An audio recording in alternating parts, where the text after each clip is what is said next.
এরপরে প্রশ্ন হলো, আকিকাতে গরু জবাই করে সমাজের বিত্তশালীদেরকে দাওয়াত খাওয়ালে আকিকা পূর্ণাঙ্গ হবে কিনা? আকিকার গোশতটা কোরবানির গোশতের মতো। আপনি এটা যদি ধনীদেরকে খাওয়ান তাতেও আকিকা হয়ে যাবে, গরিবদেরকে খাওয়ান তাতেও আকিকা হয়ে যাবে, নিজে খান তাতেও আকিকা হয়ে যাবে। কিন্তু উত্তম এবং ভালো হলো কিছুটা নিজেরা খান, কিছুটা আত্মীয় স্বজন প্রতিবেশীদেরকে দেন, আর কিছুটা দান টান করেন। কিন্তু আপনি আপনার সুবিধা অনুযায়ী বেশিরভাগ নিজে খেলেন, কিছু গরিব দুঃখীকে দিলেন বা কিছু আত্মীয় স্বজনকে দিলেন, তাতেও আদায় হয়ে যাবে। এমন কোনো বাধ্যবাধকতা নেই যে এতটুকু দিতেই হবে বা গরিবদেরকে দিতে হবে। অনেকে আকিকার গোশতের ব্যাপারে ভুল ধারণা করেন, মনে করেন যে মা বাপ তারা আকিকার গোশত খাবে না। আমি বলি ভাই, কষ্ট করে মা বাপ জন্ম দিছে বাচ্চা, আকিকার গোশত তো সবচেয়ে বেশি তারা খাবে। সবচেয়ে বেশি খাবে কে? বাচ্চার মা বাপ। সবচেয়ে বেশি খাওয়ার কথা না, মানে খেতে পারবে তারা। অতএব আকিকার গোশত ধনীদেরকে দিলে হবে না এমন না। তবে হ্যাঁ, যেটা প্রশ্ন করা দরকার ছিল সেটা করেন নাই, সেটা হলো আকিকার গোশত এটা দিয়া অনুষ্ঠান করার নাম করে মানুষকে কার্ড দিয়া দাওয়াত দিয়া এনে এরপরে টেবিল চেয়ার নিয়ে বসে চাঁদা নেওয়া, এটা গর্হিত কাজ, গুনাহের কাজ।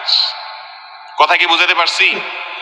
আকিকার দাওয়াত দেওয়ার নাম করে কার্ড টাট করে সামিয়ানা টাঙ্গায়া প্যান্ডেল করে খানার অ্যারেঞ্জ করলেন, আবার টেবিল চেয়ার নিয়ে খাতা কলম নিয়ে ভিক্ষুকের মতো বসে গেলেন চাঁদা আদায় করার জন্য। এই রোগটা আছে না নাই? এটা জায়েজ নাই। এটা হলো মানুষকে লজ্জায় ফেলে তার কাছ থেকে চাঁদা নেওয়া। এই কাজ করার চাইতে হোটেলে ব্যবসা করা অনেক ভালো। এই কাজের চাইতে হোটেলে ব্যবসা করা অনেক ভালো কাজ। কারণ হোটেলে, বেশিরভাগ হোটেলগুলোতে মানুষ খাওয়া দাওয়া করার পর এরপরে যাওয়ার সময় বিল দেয়, ঠিক না বেঠিক? আর এখানে যাওয়ার আগে ঢোকার সময় টেবিলে আগে কি আনছেন দিয়া নাম দাম লেখায়া তারপরে যান ভিতরে খান। খাইবেন 500 টাকা, দিতে হবে 5000 টাকা, ঠিক না বেঠিক?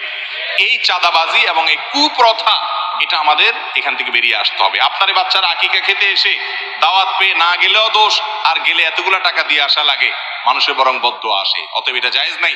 লা ইয়াহিল্লু মাল ইমরিন মুসলিমিন ইল্লা লিতিবি ইল্লা বিতিবি নাফসি। কোন মুসলমানের টাকা এভাবে চাঁদা নিয়া আপনি বিভিন্ন রকম সিন ক্রিয়েট করে নেওয়া জায়েজ নাই।